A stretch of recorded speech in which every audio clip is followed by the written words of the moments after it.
Inadobo ko yung puso mo. Ang resulta, sobrang sarap pala talaga. Ang unang subo, syempre, sa akin. Paano nga ba magluto ng adobong puso ng saging? Kapag nahiwa na natin mga katara, ang puso ng saging, lagyan na natin ito ng asin at ibabad lang ito ng ilang minuto. Bago natin ito banlawan sa tubig at pigain ng mabuti, maglagay na tayo ng mantika sa ating kawali.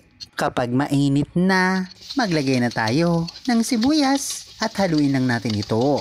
At isunod na natin ng bawang at syempre haluin ulit. Pag okay na ang sibuyas at bawang, ilagay na natin ang sahog nating manok at igisa natin ito ng ilang minuto. Pagkatapos natin haluin ang manok, takpan natin ito at hayaang kumulo ng kumulo.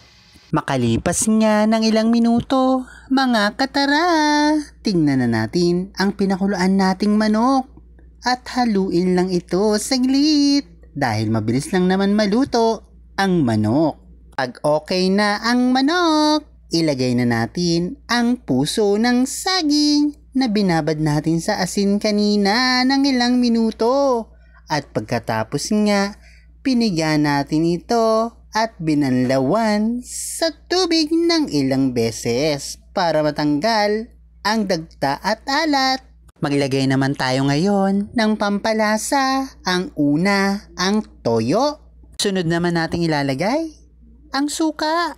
At maglagay na rin tayo ng oyster sauce. Maglagay na rin tayo ng paminta sa ating puso ng saging. At lagyan na rin natin ng konting asin lang. Pag nailagay na natin ang lahat ng pampalasa para sa ating adobong puso ng saging, takpan natin ito at hayaang kumulo ng kumulo hanggang sa ito'y lumambot at maluto. Palipas nga ng ilang minuto, tignan na natin ang niluluto nating adobong puso ng saging kung okay na ba or luto na.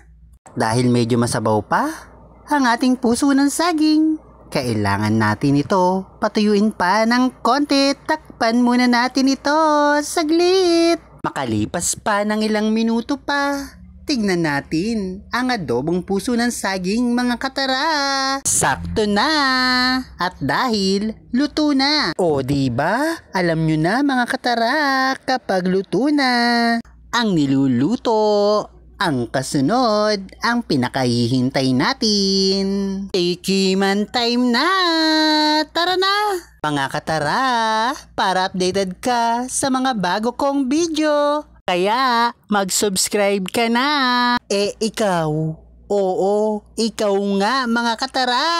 Paano ka ba magluto ng puso ng saging bukod sa inadobong puso? Ang unang subo, syempre, sa akin. Ikalawang subo, syempre, sa akin pa rin. Sige na nga, mga katara, ang ikatlong subo para sa inyo na.